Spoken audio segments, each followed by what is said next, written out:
नाशिकच्या हॉटेलमध्ये सापडलं कोट्यावधीचं घबाड। नोटांचे बंडल पाहून निवडणूक अधिकारी चक्रावले।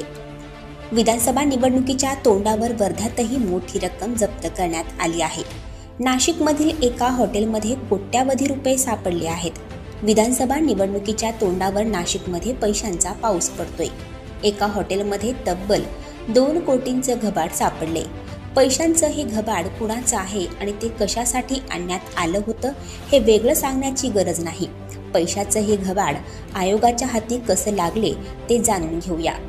तब्बल 1,98,00,000 रुपये नाशिकमधील एका हॉटेलमध्ये सापडलेत।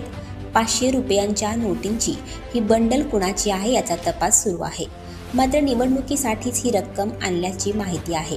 नाशिकमधील या हॉटेलमध्ये कोट्यावधी रुपये येणार असल्याची माहिती निवडणूक आयोगाला मिळाली होती। त्यानुसार आयोगाच्या अधिकाऱ्यांचे भरारी पथक हॉटेलमध्ये शिरले। टीप मिळाल्यानुसार हॉटेलमधील या खोलीत अधिकारी दाखल झालेत। त्यांनी तपास केल्यानंतर त्यांना या बॅग मिळाल्यात। या बॅगमधील नोटांची बंडल पाहून अधिकारीही चक्रावलेत। निवडणूक आयोगाचे अधिकारी हे पैसे कुणाचे आहे आणि कशासाठी आणले होते याचा तपास आता करतायत। राजकीय धागेदोऱ्यांचा आयोग आणि पोलीस शोध घेतायत।